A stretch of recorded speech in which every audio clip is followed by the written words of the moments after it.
talking about mom guilt, but as it pertains to how it could affect your relationship with your partner, whether you're married or not.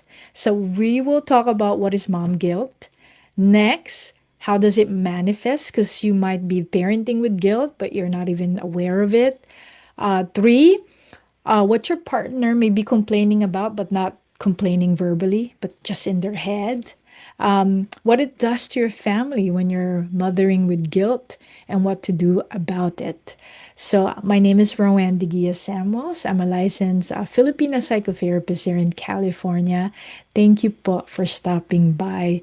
So, what is mother guilt? Mother guilt is feeling bad as a mother, not being good enough as a mother. It's a feeling and guilt, at least in my book, is not always extremely negative as far as, we hear like guilt has such a bad rap.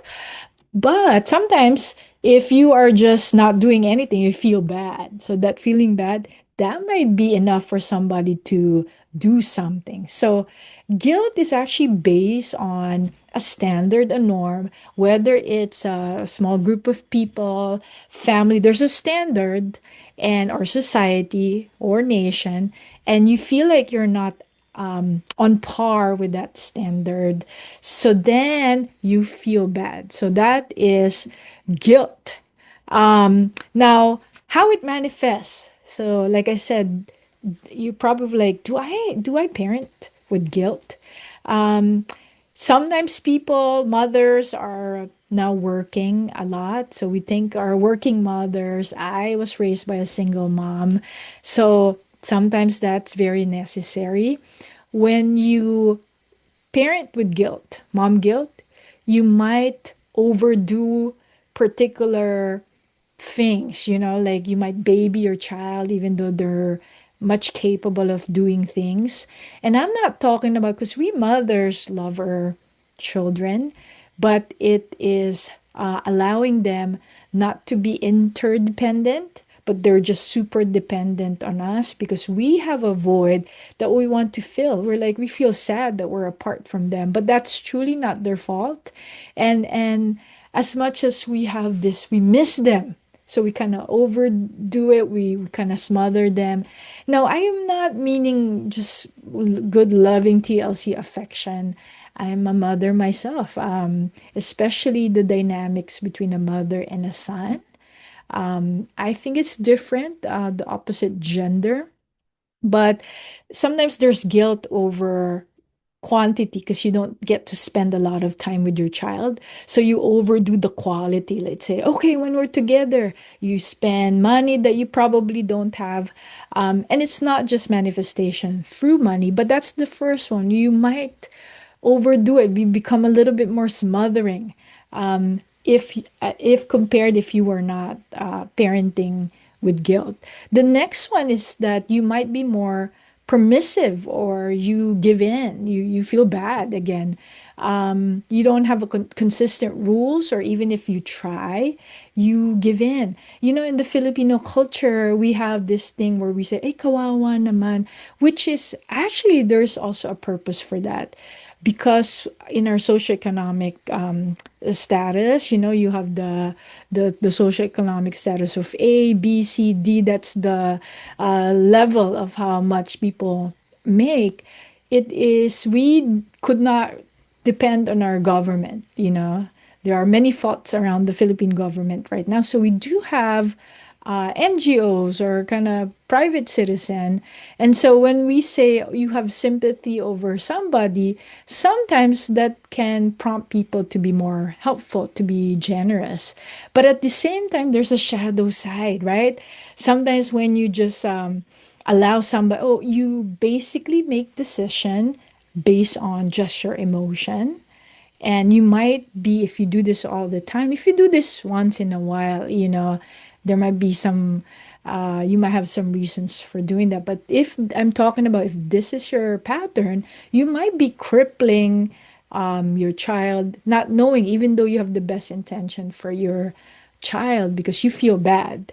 So that's the second one. Maybe that's the third one. You become more permissive in your parenting, you give in. One is that you don't put too much effort on your relationship with your partner. You don't have a downtime with your partner para mahayaan mo na siya. And then no effort on the intimacy, both physically, I mean, and psychologically in the relationship. And the partner, because we're talking about moms, sometimes would be like one of the children. That's there's a joke, in the Philippines for like, ilan na anak mo? How many children do you have? They like, even if they have three, they'll say four plus my husband. And sometimes that's just like a joke, but it's possible that the mother may be mothering with guilt, and now everybody is like she's mothering everybody, overdoing it. Okay, so now what do partners complain about walking on eggshell? Like, they don't want to upset their partner, they cater to that type of dynamic that, oh yeah, talagang mama's boy yan, which is, I mean, as a child, there's nothing really wrong with the mama's boy. I do have a little boy that I love so much. At the same time, it's possible the partner doesn't want to discipline the child too much. Also, sometimes women can complain that they're doing everything. And if you are with the person that's doing really nothing, I feel for you. But sometimes, if we're honest with ourselves, when you do everything, you end up doing all the things. And that's when you want things done a certain way, that when your partner starts doing it and you kind of complain about, it's like teaching kids how to make their bed, and they're not like the way you make it. Of course, if it's somebody else doing it, it will not be, every little detail will not be to your satisfaction. What that does to partnership is it lowers down the self-esteem of your partner. Soon, you do that enough because that's just human behavior. You do it enough, they don't get satisfaction. Their self-esteem of trying to do things of pleasing you kind of plummets, and it does harm the relationship. Another thing that partners complain about is that everything revolves around the child. Of course, parenting is so important. Even with me, I mean, there's different phases of our life, especially if you have a baby. Everything obviously would revolve around the baby, especially when you're feeding on demand. So I'm not talking about those types of phases that are exceptions. I'm just talking about in general, once your children are able to basically feed themselves, do pretty much things on their own, even though they're still young, like 8 or 9. But the constant complaint is that the mom just doesn't have, the partner doesn't have time, and everything, all the time goes to the child. What does that do to the family? What that creates is an imbalance. So just think about it. I'm going to talk about, there are many language we have used, yin or yang. People use psychological, like maybe left or right hemisphere, or masculine or feminine energy. So it's not the person, but it's just energetically. Whatever you want to use, that's what I mean. There is going to be an imbalance in those types of energy. And when you have boys, for instance, who have always been in the energetic sphere of their mother, imagine how they will be as role models for their own boys.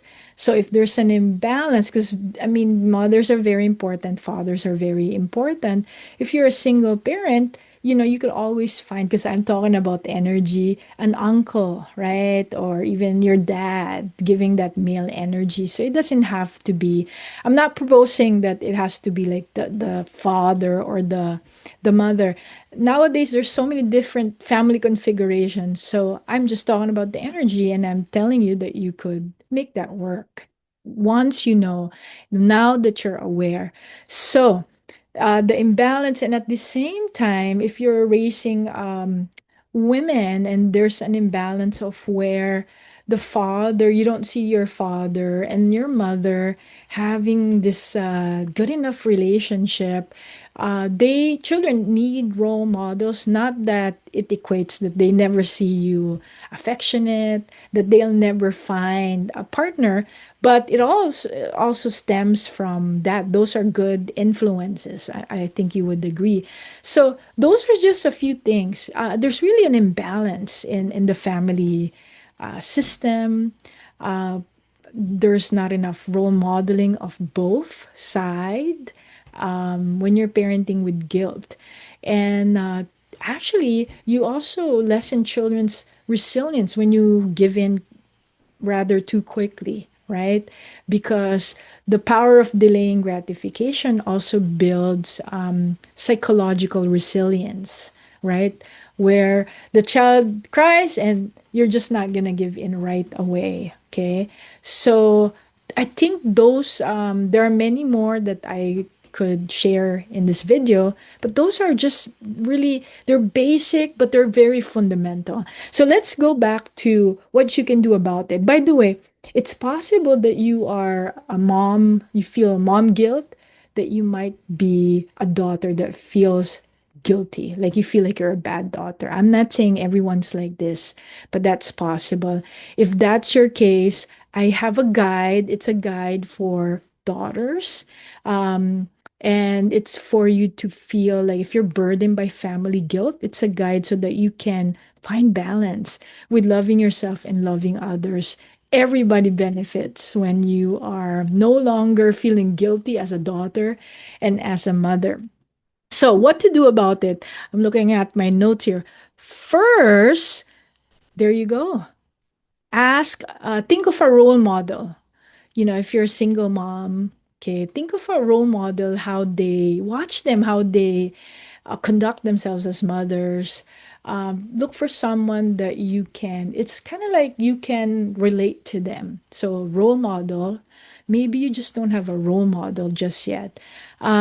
Next, set up a consistent routine in your household. When you don't know how to kind of manage your behavior yourself, you kind of just give in. Routines with children, especially young children, I mean even 15 and below, you know could benefit with a routine because you're just kind of following a rhythm.